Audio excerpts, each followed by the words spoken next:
So my presentation today is going to be on the utilization of graphene-oxide nanocomposites in nanoelectronic applications. So nanoelectronics have been greatly utilized in recent years, but they have been sought after for over 4 decades. From the 1970s was the first time that scientists and engineers wanted to create molecular electronics to make things ultimately smaller and stronger, hold more memory, or provide more usage than normal materials and structures that we currently had. What I have here is an image of a circuit that is 5 nanometers long, and I pulled this off the web just to show that the absolute detail in something so small can be amazing. So, that distracted me.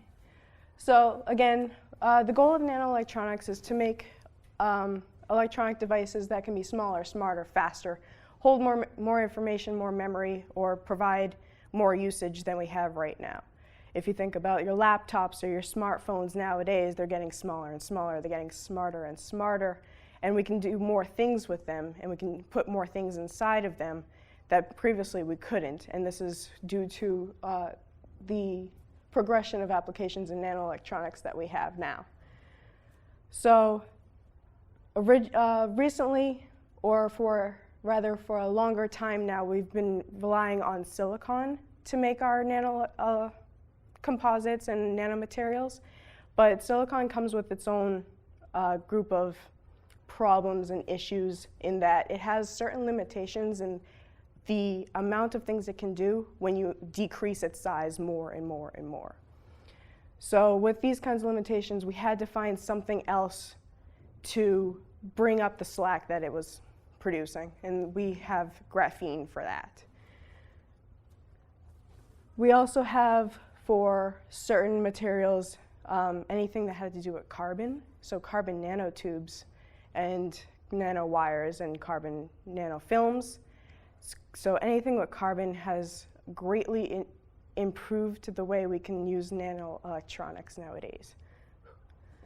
Graphene itself is a 2-dimensional layer of carbon, and it also has its limitations in how it's unreliable in its production size and characteristics. We cannot make a large batch and repeated large batches of perfect graphene sheets or carbon nanotubes or anything like that. Things that are so small can have even the most minute thing wrong with them and can mess up things as a whole. Earlier this semester, I talked about quantum dots and how they could be used in LED screens and TVs, and how if just a blotch of them were not working correctly at a certain time, it would mess up the whole screen pretty much for a period of time, and consumers as a whole would not be happy with their TVs blacking out at random times or blinking. So having this kind of stability is greatly sought after with nanomaterials. Okay, so for my project, I went solely towards graphene-oxide, but then I also talked a bit about other carbon materials being used in other ways. So I talked about Y-junctions, lithium-ion batteries, and the like, but also just to show that there are great things that we can do with nanomaterials, and there are great things that we can do with graphene, but we aren't quite there yet. Production costs, things like that that we need to improve upon.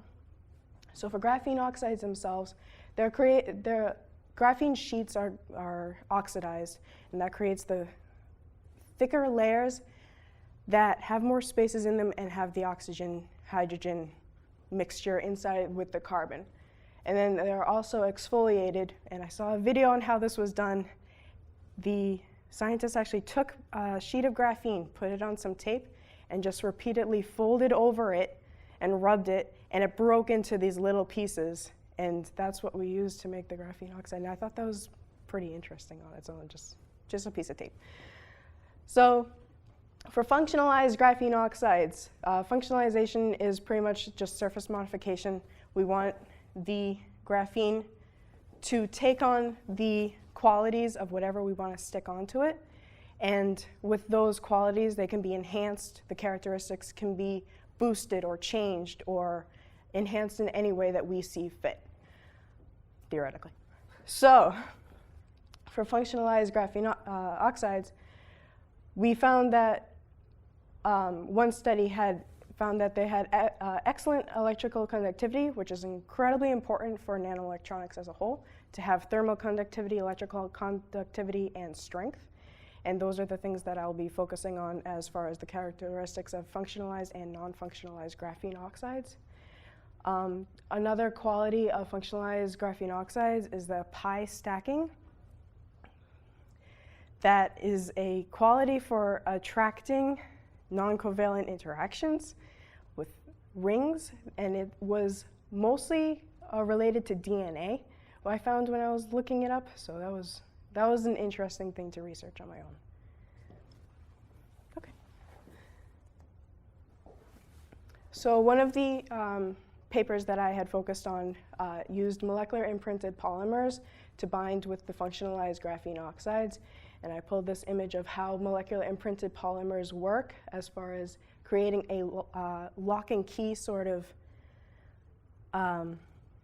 receptor for the graphene oxide.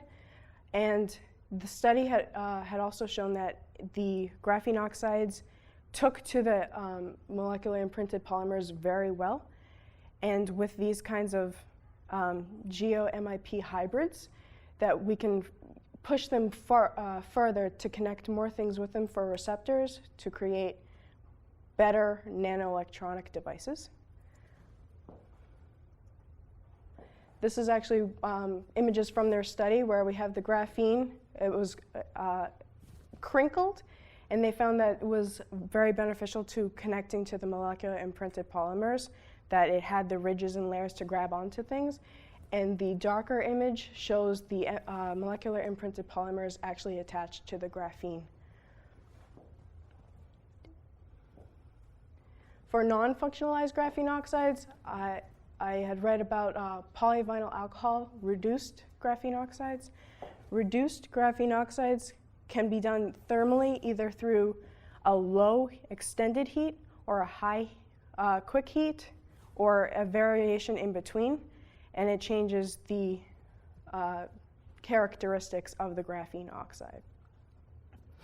So the PVA reduced graphene oxides were found to enhance both the thermal and electrical conductivity that we found to be so important for nanoelectronics, that they had strong mechanical performances as well, so having things like strength and being able to bend and move freely without breaking or stretching, things like that, we found were beneficial with the polyvinyl alcohol.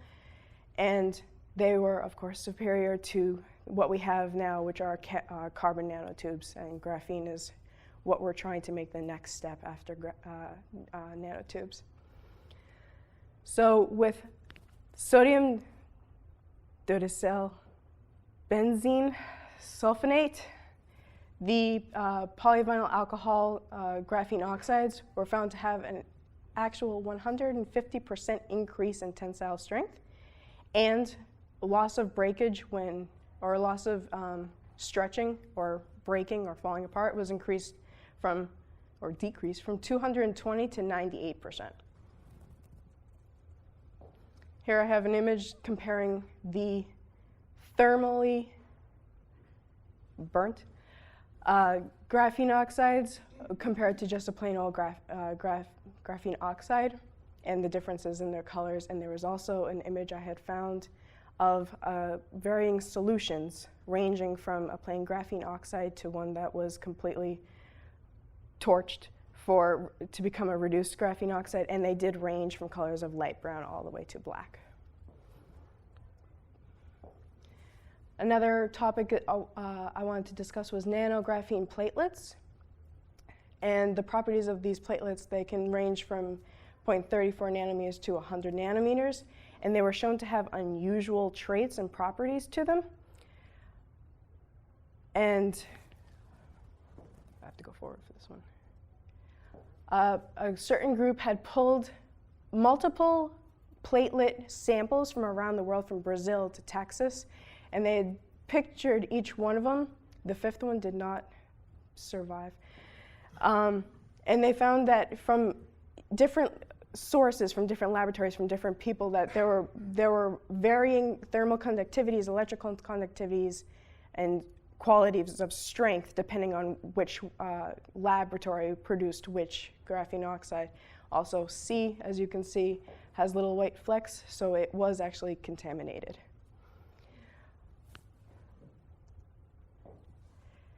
The importance of thermal conductivity as far as graphene goes was touched upon during this paper that I had read, that since graphene right now is considered a 2D or two-dimensional product, the idea is to increase its thermal conductivity while making it something that can be applicable to 3D or manipulate it to form 3D products. That was proven to actually be something within our grasp in this paper.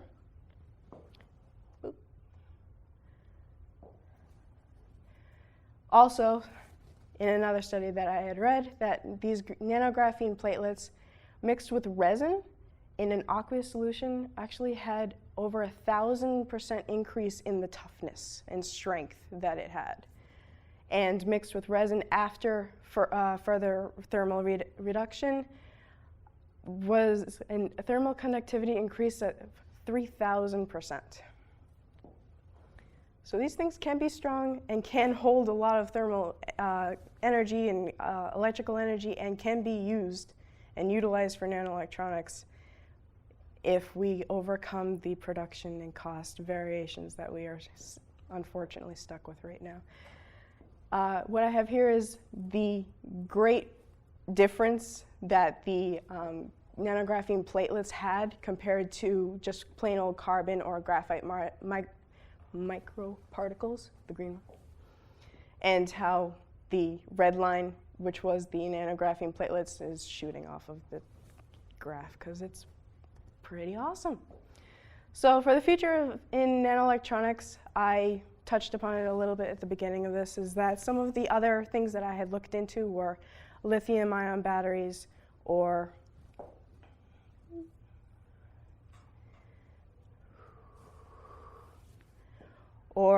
memory and logic devices. This is actually an example of one of those memory devices where, by this crisscrossing pattern, we can force the graphene to turn on and off electrical conduits from on and the yellow block to off, which are here. Other examples of the lithium-ion batteries can be combined with copper current collectors, and this combination, that even though graphene right now, or graphite, is used in lithium-ion batteries as an anode, we can boost its abilities with this copper current collector to have more strength, more durability, last longer, and be more safe, which is also an important thing with batteries. Another thing that was important that I had found were Y junctions, which are carbon nanotubes that are placed in a Y formation or a T formation or an L formation. They can be connected together, and they can turn on and off the electrical circuit that goes through them by themselves. They can pretty much send the signal to turn one branch on and another branch off to pass and relay signals through them, which I found very interesting and also a great use for graphene in the end. So, from an engineering standpoint, I love graphene, and I wish it was my goal or my hope for the future is that we could reduce the costs and increase production and find a way to make graphene more applicable in nanoelectronics today than what we already have. The end.